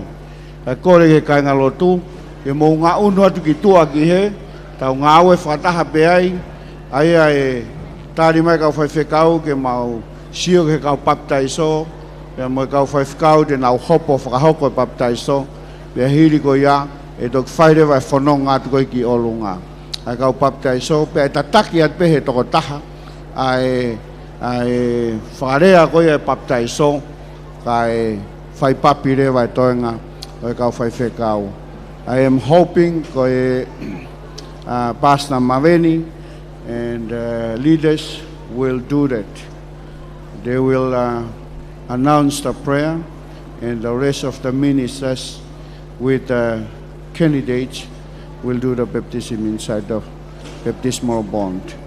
It is an honor and a privilege to have the leaders of our South Pacific Division and also the General Conference and the Union, and they can do that while we will do the conduct the baptism. Thank you. Kadak kangalot malo bito mo huatu ay kita tari mai kau whaiwhekau heni mo kau baptaiso ke whamalaala osko betok hoko atu reo ke baptaiso. Malo kadak i wanu alofa mo unu atu ka ata foi ta whako ena. Malo.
Koe proklama ia o e loro tonga ni bea mo e whataonga be o wau da kleri atu pe whamafola ke tapu kotoa pe ngō mea mai miai. Koe loro tonga ni foki ku teu a kinau tolu o kunau apanaki ke nau hui matapa koe ia baptaiso i whiwhini pea koe ua mahu inga whakeni i potsias kotoa pe ai o wau koe ia o i baptaiso koe baptaiso koe ia whiwhini koe baptaiso ia o i vailahi pea ua i whaki e kinau tolu hani tokalahi ai pito kinau tolu mo tolu koe mo mea mai koe ia i he ata nau tolu koe ia ko kofu whakofu a kinau tolu ai kofu kula kula kinau tolu ia ko manaki e nau kau e wau baptaiso koe ia whiwhini ka maafaka e kinau tolu e kau whawhikau tokoni nau heni ke tokoni ke wau o e baptaiso pia mo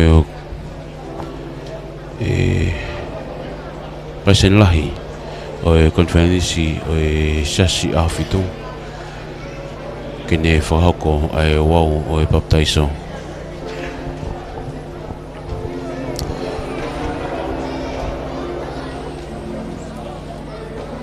Oku mai noi whuka e toko lahi koe e kinau tolu.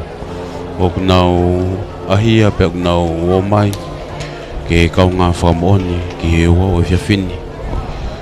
I he mai na ko ia ko o e baptizo ko o mama pea ko heni pe mo ka o ifi ko ia ai ka ifi a Beulah o ka nga kau I he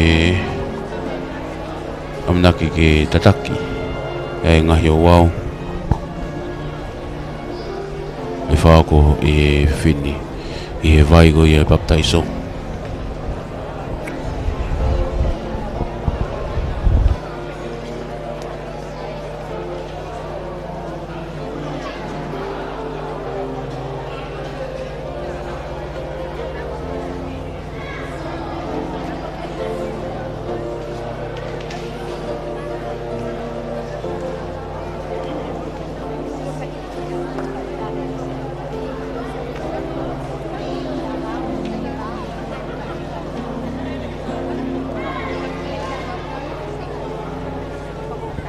Kako whiwhia ko ki tau whamawhala ko I whiwhini o ko hen tontu whoki a Paula Mamui Latu ko e tahawe whoki a ki nau tōro ku nau kau ki sasi e whangawaka a whitu ko nau tōro e proklama ko I whiwhini Te tau kei whako whoki a hano ako I ki nau tōro amna ke nau wat ko I ki kau I wau e baptizo ki ako ki nau tōro ke fonga ko ia ko na ke whahauka ko e baptizo ka hei tamtatau e angi ki whenga mare ko ni ki a Paula Mamui Latu ke ne whatata no atu ki he wau ko ia ko na ke whahauka ko ia I he whiwhini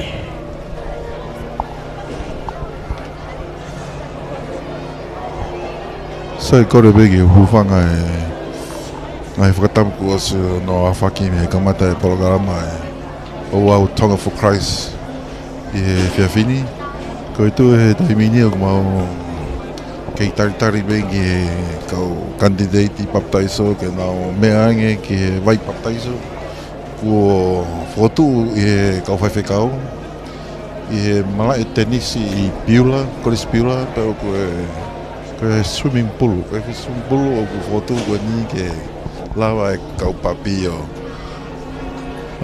papi tokolahi ke toko te tupu ko ni ke nau lawa ke papi whakangataha pe he fuwai swimming pool ko ni ka mau kei tatari bengi he kau whawhekau ke nau mau e nau polokalama ke hoko atu e oa papi ko lotonga ifi be kau ifi Beulah taritari be me he loto data be o kamata ke takai mai he kai ngā lotu e wharetolo Beulah ke nau sio mo mamata ki he o baptizo ko ni kau candidate ko ni nau tari ai sisu klaisi ke nau mo ui pa nau loto ke whakaha ia aki ai vai o baptizo I he whiawhini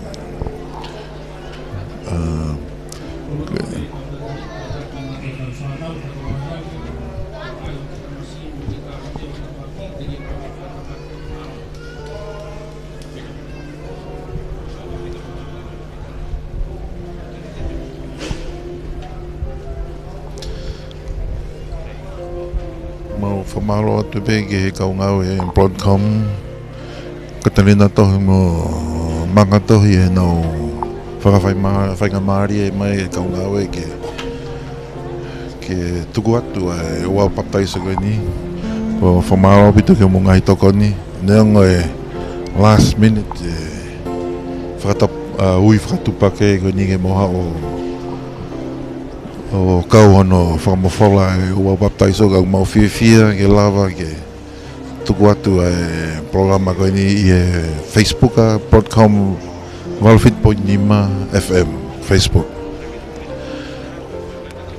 pea koe ni oku kamata ke hao ai kau whaiwhikau pe pefo ke paresteni Ted Wilson mo Vaini kau whanonga ke nau hao whanonga mai mo kau candidate ke nau kolosi mai ke whaianga vai baptizo koe ni ko fotu mai he mara tenisi koe College Beulah I he fu swimming pool. Portable swimming pool wani.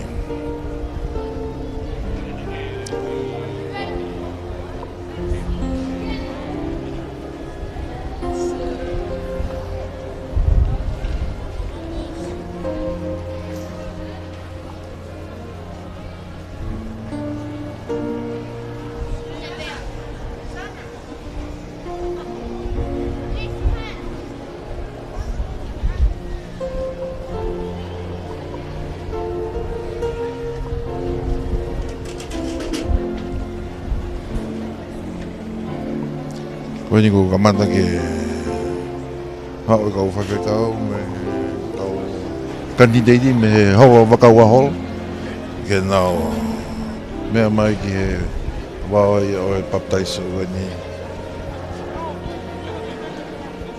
ko kamata ke hu watu kau whawhi kau ki he swimming pool pe oku lo Tonga mea mai kau kandidati ke sea ke nau tari ke nau toki takiangi he kau tikoni nesi me kau tikoni ke he kau kandidati ke nau hao ke he vai baptaiso Whawhiwhia ke wakai atu ki he kau talavo pe he whuki kau talavo mātua pe he ke whanau nau tari ke whake nau moui ke whau he oau kanya vai baptaiso ke nau kau ke he me mipa o sesa hawhitu teu at ke he hareanga ua mai asi sukalaisi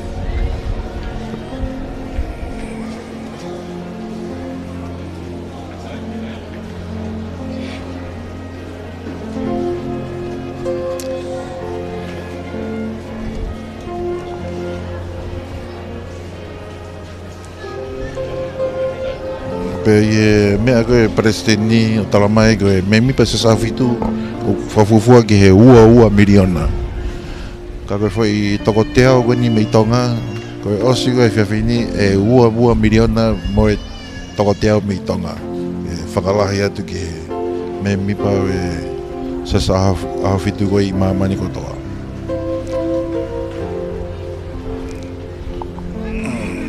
oku mea bekai ngalotu e whare tolo mo e rota tata o nau sio ki he wawa pautau se pangu nau fia ke to e kau mai kau candidate for wani ke nau kau tokolahi mai ki he no tu whake o ngongolere ai ki he mission na siasi ke I will go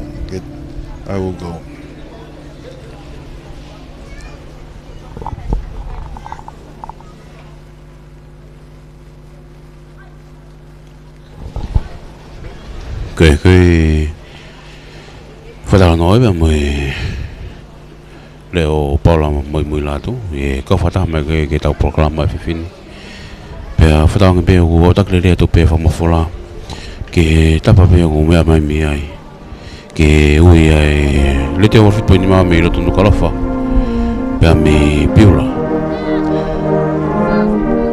ka e maafo ke tau live stream e pesi Broadcom FM 87.5 broadcasting e utau whamaroi pe ke ui ke kau sponsor o e whiawhini pia mo e kinautoro kunau lodo whatokilalo kanau kau ngā whitakini maa pia mo e tau whamawhola ko i e whiawhini whamaroi atu ki New IT pia mo e New Sound e kau tahani a kaua pe mo le polo matoto ko e ngamato ko ni ko hanau ai ki business ko ni ko e New IT pe mo New Sound nau popong mai ki he wa mau inga ko ia o e whiawhini pe mo e whamafola ko ia o ku whahauka tu pe me kolisi Beulah i whiawhini whamalo atu kaua ka maafaka le polo matoto Aku nawa na te whahako ai ngahi sound ko tape whahakat pia me holo Beulah pia me i Vaini i Hawani ko e sound ia ai New IT pia me New Sound tokoni ki he ngahi wau tape ai sasa afitu kai wan foki ku meme kamata e wau pe ko mau ki loto e kau whaiwhikau ki loto swimming pool pe ugai pe kau tangata ko ngai ko whaiwhikau asairi ma foki kau whaiwhikau ke pe tokoni ki he wau o e baptaiso i he wailahi i he whiwhini.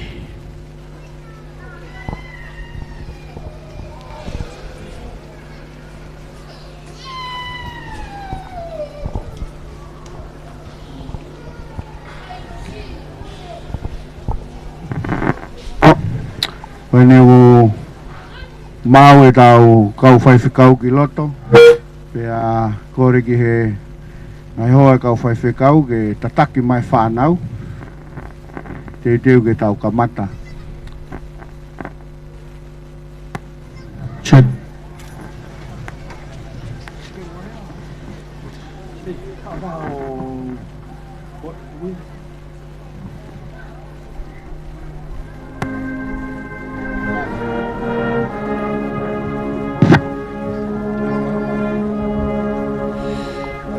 Ke whau ki pia moe taha kau tōle kere kau ko manaki ke kau i he maalari koe a honi pia moe o wau mamalo e whiwhini i he wau koe baptaiso whawhawhua atu ke tau e whine eki koe ni i he tau nei walongo fulu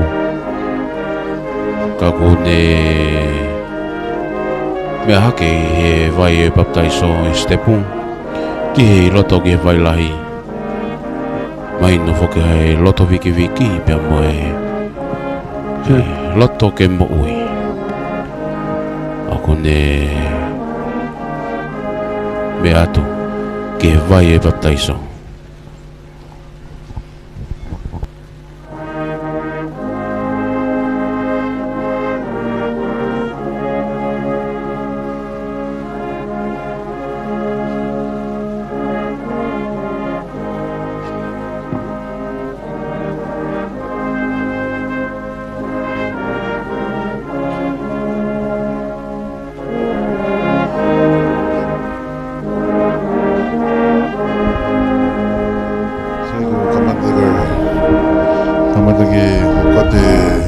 baptaiso pe koe fua o taha ko huge swimming pool ko ni koe whineiki vai ko ni o kune loto pe ke ne hoko koe whai takaanga ki he vai baptaiso i he wailahi.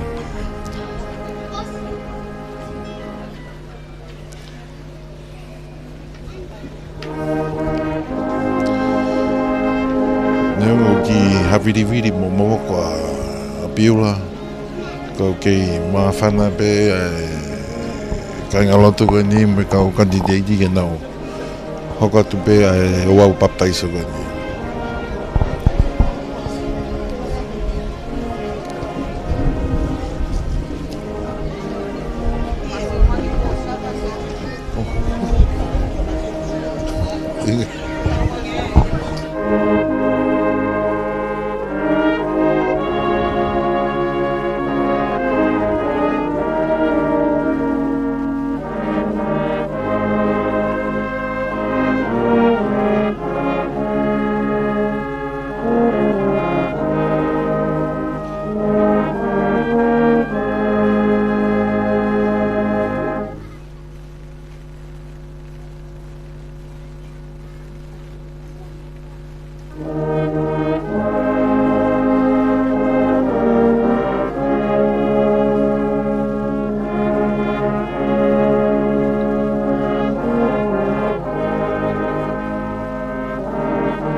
tama e fin family ko ke tali pen ke lava hifa ka papi ke loto ka kamata no baptizo ni hi ko na tali uya e ki ke na moi fa fe fi apita tokla ya apita ka kai fe fin ke framoni i kuna ko lava i he whakahoko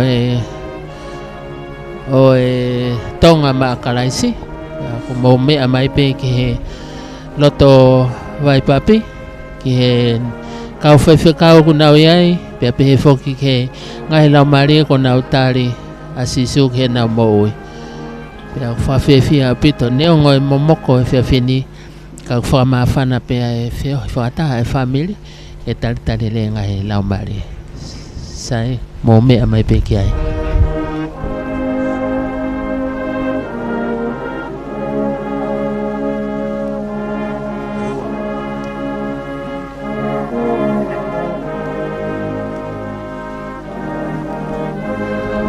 ke sola ke tinggal tolu lia ko ia o tiulipe tergeti ya ko tiulipe ni wan o ke ko tafaki toko ni ke ngai famata la ko ia fefini tiu o ngoi ke o mamalo fefini malo apito mau e fanga mari ko tahai ni ha mea fa historia apito ke mau moi ko fofo taimen ke whakahoko ha baptizo pe he toko lahi whakatoa pe tum fo ke mau fefia ko mea mai am Palestine o mamani o mau kau whakataha i o wau ko ni pa ko taha ni ha mea whakahistoria mo ni he kai to ngaro he mau mo ui ai fo i o wau ko ni malo tua mafi kua fio he lagi fefia malo tōta mai e whamalo ia ai ngau e lau mare mauri i he moui kau tangata mo kau whiwhine unau loto i he vai baptizo hapa ki tamai se nau moui i a whiona lau mare e tamai ki hanga whai tāpuini nau tolu he whanonga anga moui fōu goni ko nau hanga tāri gai ki no whanoa e te bolo tamai ka te nau ngau he nau simo he nau moui kau kore tamaha lau mare ni ha whamalohi e nau tolu tamai i he whiri unau whai i he poni. E pon tamai si kau tangata kau whai whekau e ku ke hanga ui ke nau whahoko ho whatongia i he mama koni. Mau lau tāpua ki tamai whangamari u mau ke nau hangai o baptizo ai ngahi lau mai. Koe e tamai mau baptizo i nau tolu i he huafa mao nioni a koe tamai. Pape ki he huafa alo mo e lau mare mau nioni e meni.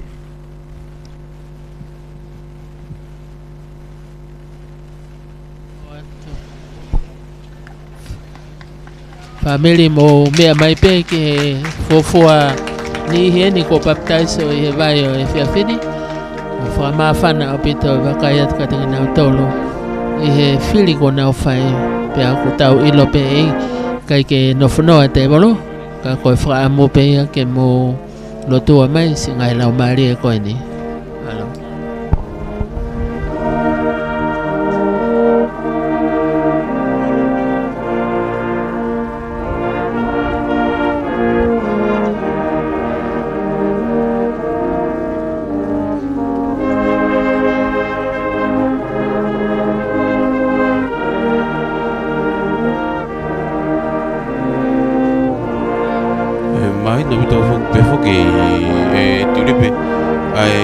moko koe e apa mo haviri he ka koe fama fana e te sio ki he kainga pe mo e siasi e nau veke pe ani o ta tamu e tole kereka ko ni hopo ke vai baptizo fa moni ki he wa ko e fini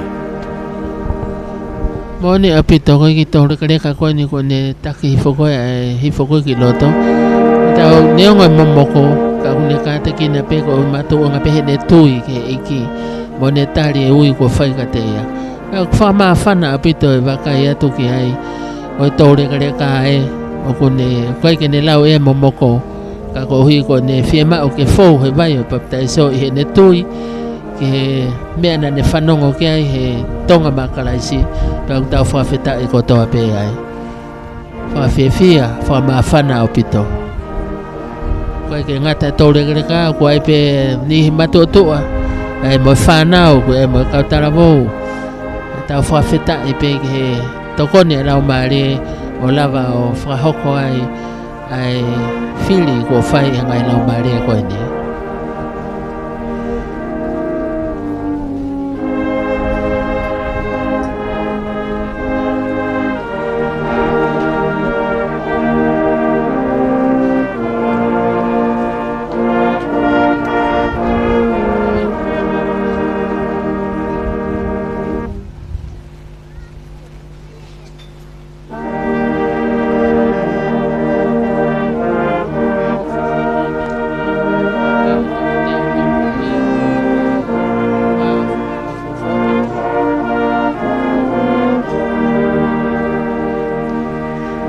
Whana apito, ko hui ko whawhata he meni, ko whahoko ai o wau koe ni o baptaiso, tawanga pe whoki he whai pe i he holo, ka ko hui ko ne futolahi koe na ngahi lau maari he, pia ko ailewa e whai swimming pool koe ni tu ape he we marai tenisi koe ape ako, whahoko ai whatongia koe ni pa whana apito. Koe tōtaha koe na utu koe ta whaako tonga lomo, koe Fohai au Solomone mo silia taimi me Vaini o ko e peha no te hina ko osi mai me he aku whawhewhe kau me fultoni ai o ia o whawhewhe kau i utungake ka ko hina e mauhoa ta makoena tarabo koena pena kau whataha mono hoa i he malanga koe ni na whakarere e pelikani Vaini pia koe ni ko ne baptizo e mono hoa whamawhana o pito e wakai atuki ai.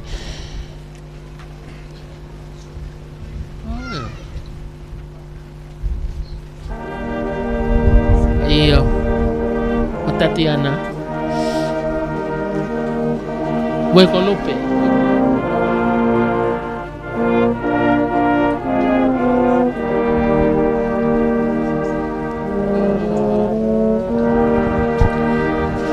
Gai fuke lave e tiu lipe kai nga konyo ku baptaiso o gai pe kina tolu ke fofo baptaiso koni ko na tolu pe ko kai nga lotu pe si pa gai pe ko nga hilau mari heni ko kina tolu ko toki kau mai pe ya ko fua ni ngawe faka evangelio ko ia kulo tonga lele ro ko ngahi potia si me ngahi vai fonua ya o wakai ki kau fifikau ko loto ko hai kina tolu na kau mai no foko ko ahoni ko ni alu ahoni ka ngahi ngoa ko ia kau i he wa baptaiso e fini e tu ia i he tohio manatu pe mo e fama flarea o tangata.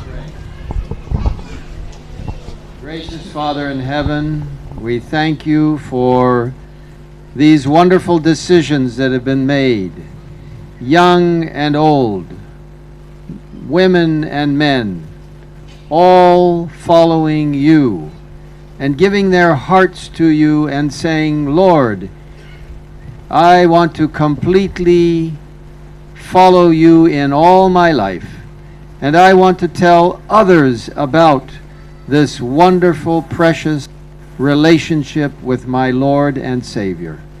And now, Lord, because they have made this decision, we now baptize them in the name of the Father, the Son, and the Holy Spirit.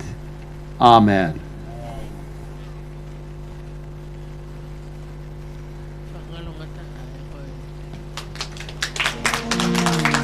Koe ke ngata pe me pa koe siasi ka koe tokolahi mo ni ihi koe hau me ngai siasi ngai funga waka ke he na utari e popoaki i he tonga makalaisi pa ko na fowa he vai baptaiso pa ko tu he kai ke to ngalo he na mo ui e ko uhi ko o wau ko ni whakaho ko ia he ni e palestini lahi o siasi mamani pa ko tu he kai ke to ngalo he na mo ui pa tohi a historia o na utolu na baptaiso he hene ai palestini makai mai peke kau whaiwhakau kui hene kau whaiwhakau me hapai me whoki ki wawao pe mo Tongatapu ni pe nau whaihoko ai o wau ko ne baptizo e fiafini ne o ngoi momoko ka ko whamawhana pe e whiohi mo no whakahoko ai whatongia ko ni mawahe i he fiafini ko whakaamu pe a family ke mo manatua mai si ngahi lau mari ko ni mo ngahi lotu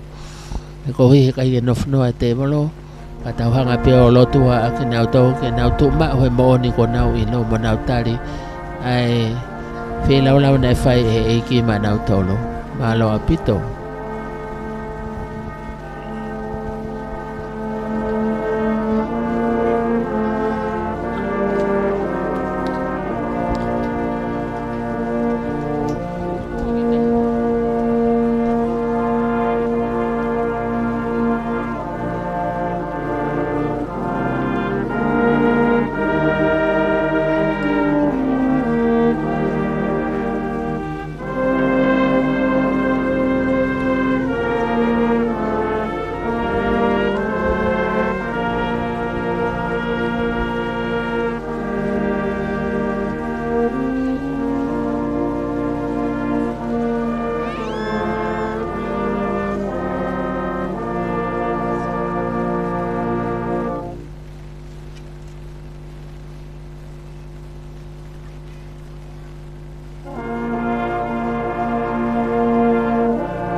te au e kakai kunau lo nuku be kunau whatata mai ki he apia ko anga Beulah i he whiawhini ko e hui ko e oa mamaro e whiawhini pia ko mai nui whaki ai ngahi tau ko kawai ai taurekereka ko kawai ai kinatolu ai whanau ke iki ka maafoka e tautupu ko e oa kone siasi aku no molo pe ke ngahi ka vaatau ton ke whakakoai e baptismal. Lord, we come before you and just want to recognize the decisions that have been made here of the people giving their hearts and lives to you. And Lord, you know their names, and you're going to write a new name in them, on them, for them in eternity. And in the meantime, we baptize them in your name, the Father, Son, and Holy Spirit. Amen. Kaya hanga ka fadala noa e tilupe. Uya ka va tau ko pa ko e baptizo ke na tol. E o ko